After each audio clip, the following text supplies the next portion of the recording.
मांजराला वाटतं मी डोळे झाकून दूध पितोय, म्हणजे कोणाला काहीच कळत नाही. तसं राजकारणात काम करणाऱ्या लोकांना असं वाटत असतं मी जे काही करतोय ते लोकांना कळणारच नाही. माझ्या इतके शहाणे मतदारसंघामध्ये कुणी नाहीत. ज्या अर्थी मतदारसंघातल्या हजारो लोकांनी मला निवडून दिले त्या अर्थी मी एकमेव शहाणा आहे, बाकीचे शहाणे असण्याचं कारणच नाही. असे अनेक समज आणि गैरसमज या मंडळींचे होतात. आणि त्यातल्या त्यात तो भारतीय जनता पार्टीचा आमदार वगैरे असेल ना, त्याचा तर फार मोठा गैरसमज होतो. कारण ते मोदींचे शिष्य असतात, जे मोदी संपूर्ण देशाला वारंवार खोटं बोलतात. ते देवेंद्र फडणवीसांचे शिष्य असतात, जे देवेंद्र फडणवीस वारंवार राज्यातल्या जनतेला खोटं बोलत असतात, महाराष्ट्रातल्या जनतेची फसवणूक करत असतात.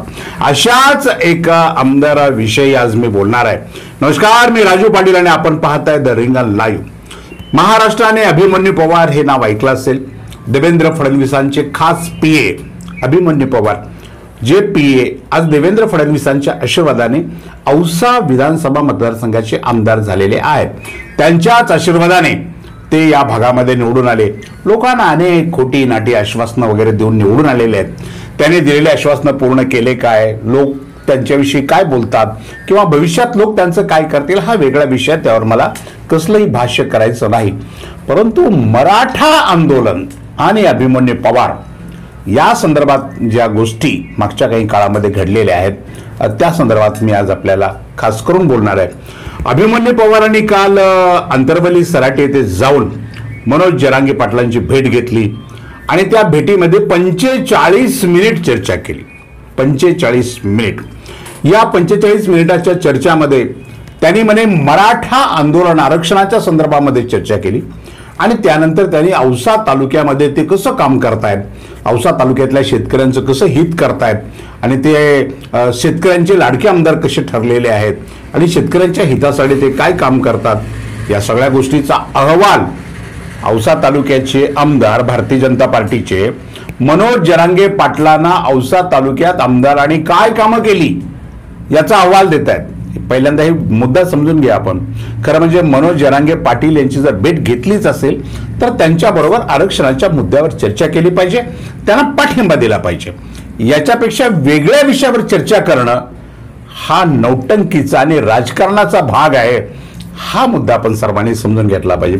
तर या 45 मिनिटांमध्ये औशाच्या आमदार महोदयाने त्यांना सांगितले की मी शेतरस्त्याचा जनक कसा आहे आणि औसा तालुक्यामध्ये मी शेतरस्त्याचं जाळं कसं निर्माण केलेलं आहे.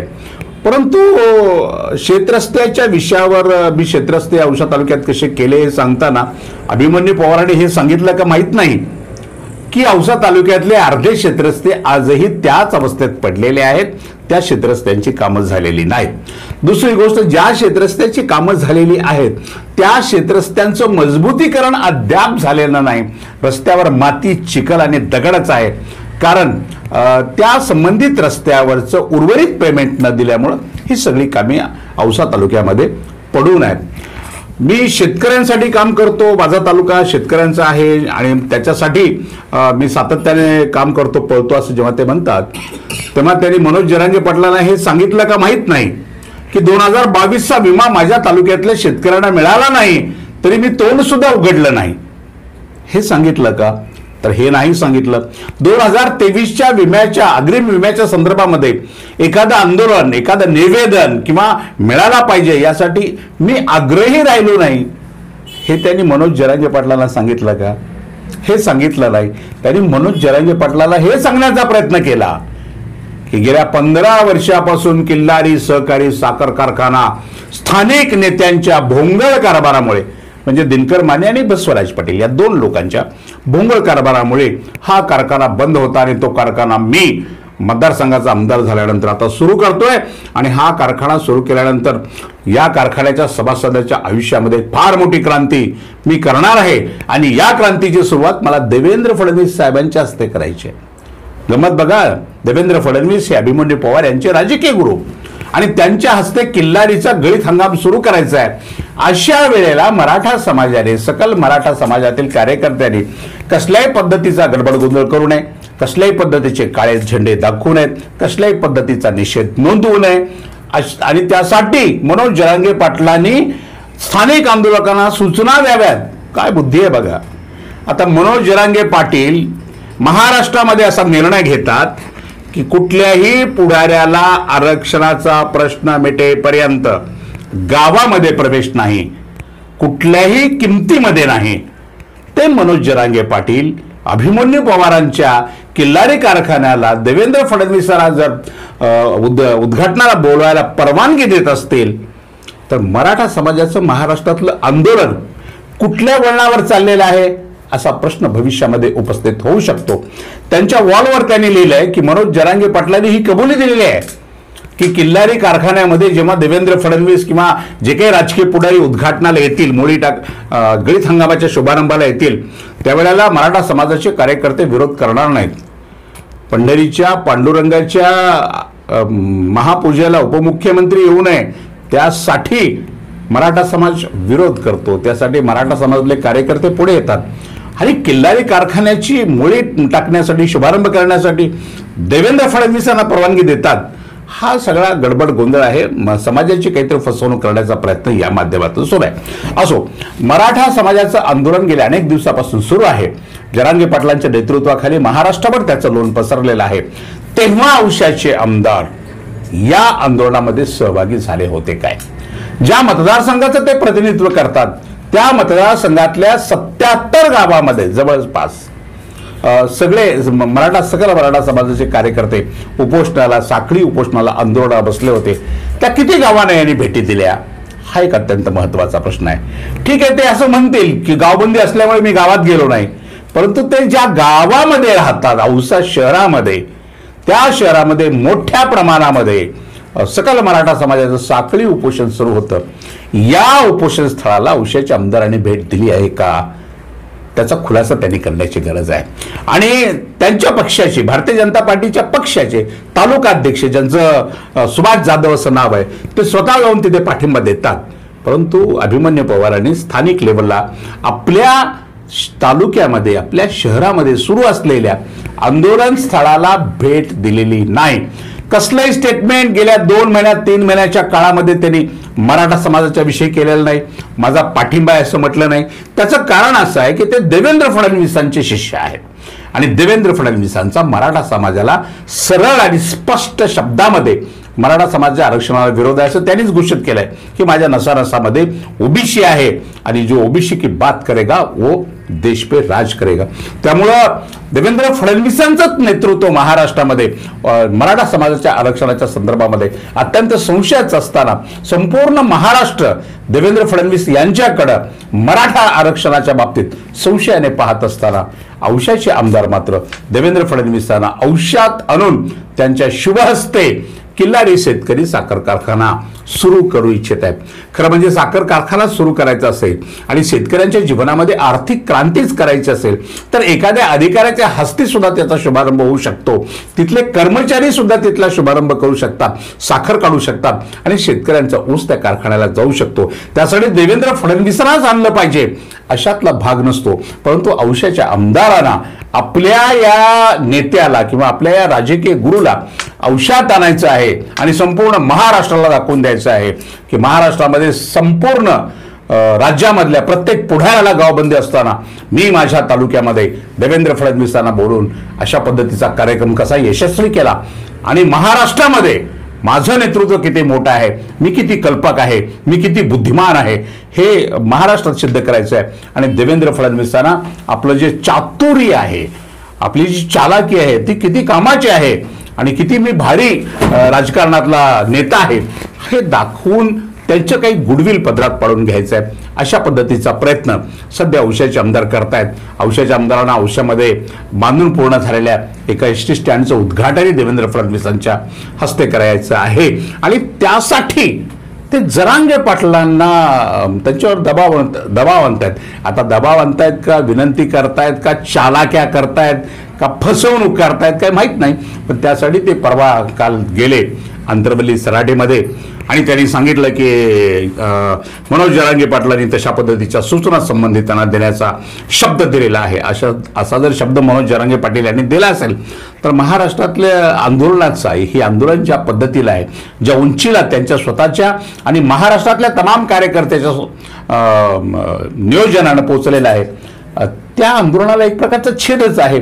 आणि जरांगे पाटील स्वतःच उभा केलेल्या अशा आंदोलनाला अशा पद्धतीचा छेद देतील आणि देवेंद्र फडणवीसांना औशामध्ये किल्लारी कारखान्याच्या गळीत हंगामाच्या शुभारंभाला येऊ देतील किंवा येऊ द्यावे अशी सूचना आपल्या कार्यकर्त्यांना करतील असं मला वाटत नाही. खरं म्हणजे औशाचे आमदार आणि देवेंद्र फडणवीस यांच्याकडे आपल्या कार्याचा अहवाल द्यायचा असतो. मनोज जरांगे पाटील यांच्याकडे कार्याचा अहवाल देण्याची गरज नाही. मी माझ्या तालुक्यात करत असलेल्या कामाचा अहवाल जरांगे पाटलाला दिला असं भाष्य जेव्हा ते आपल्या स्वतःच्या वॉलवर करतात तेव्हा हसू येतं की काय गंमत आहे, किती बनवाबनवी आहे, किती चालाकी आहे. अरे बाबा, देवेंद्र फडणवीसांकडे तुमचा काय अहवाल द्यायचा तो द्या. मनोज जरांगे पाटलांकडे फक्त 2च गोष्टीच्या घोषणा करायच्या किंवा त्यांच्यावर 2च गोष्टीची चर्चा करायची. मराठा समाजाला आरक्षण मिळालं पाहिजे आणि ते कसं देता येईल हा विषय बाजूला ठेवला.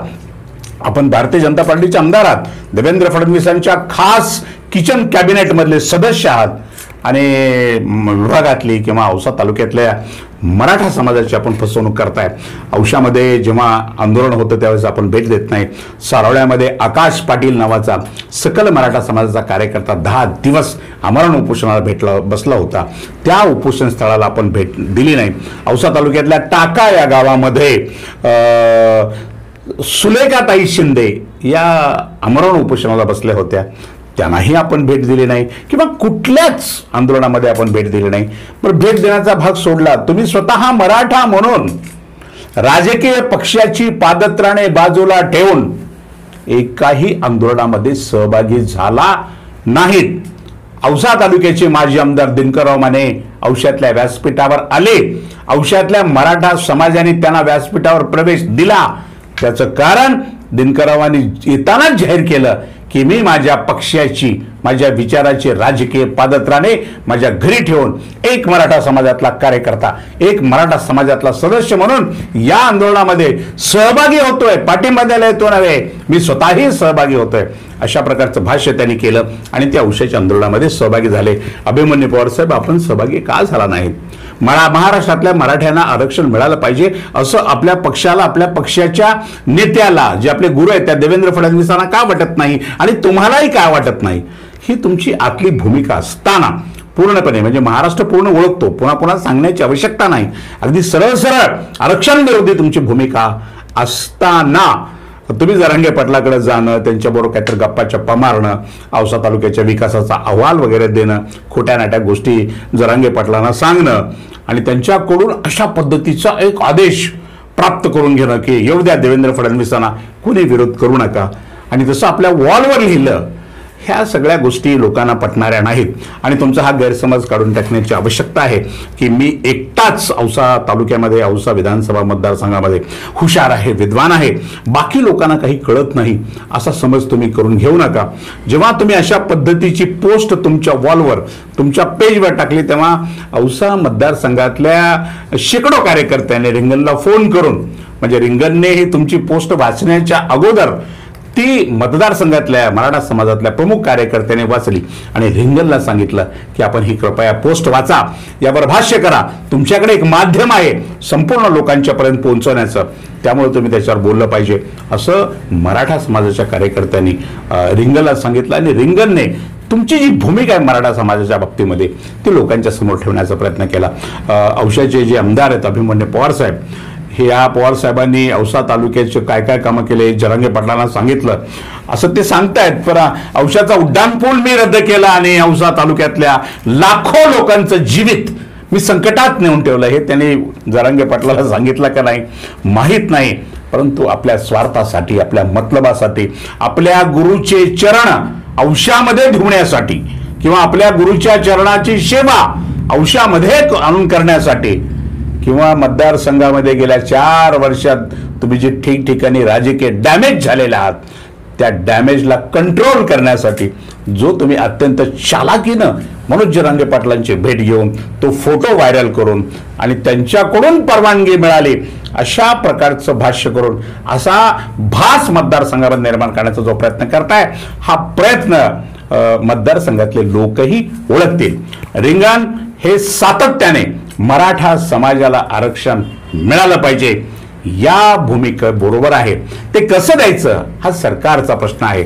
दुसरीकडे ओबीसींना सुद्धा योग्य न्याय मिळाला पाहिजे याच भूमिकेत रिंगणची सुद्धा सातत्याने भूमिका राहिलेली आहे. अभिमन्यू पवार साहेबांनी अशा पद्धतीने मतदारसंघातल्या किंवा लातूर जिल्ह्यातल्या लोकांची फसवणूक करण्याचा प्रयत्न करू नये की मनोज जरांगे पाटलांनी देवेंद्र फडणवीसांना औशामध्ये येण्याची परवानगी दिली आणि स्थानिक कार्यकर्ते विरोध करणार नाहीत किंवा करू नये अशा सूचना मी त्यांना देणार आहे किंवा दिल्या आहेत. हे जर आपलं खरं असेल तर मी मनोज जरांगे पाटलांना आव्हान करतो रिंगणच्या माध्यमातून की कृपया आपण अंतर्वली सराटीतून घोषित करावं की उपमुख्यमंत्री देवेंद्र फडणवीस हे औशामध्ये किल्लारी कारखान्याच्या शुभारंभासाठी येत आहेत आणि महाराष्ट्रातल्या मराठा समाजाने त्याला कसलाही विरोध करू नये. तेव्हा औशाच्या आमदाराचं हे भाष्य किंवा त्यांनी टाकलेली जी पोस्ट आहे ती खरी आहे असं आपण समजू. अन्यथा नेहमीप्रमाणे आपल्या बुद्धीची एक प्रकारची चालाकी करून लोकांमध्ये एक संभ्रम गैरसमज निर्माण करून देऊन आपला डाव साधून निघण्याचं काम औशाचे आमदार करत आहेत. आज इतकंच. अशाच महत्वाच्या गोष्टीवर रोखठोक भाषा ऐकण्यासाठी पाहत रहा रिंगण लाईव्ह, आवाज महाराष्ट्राचा.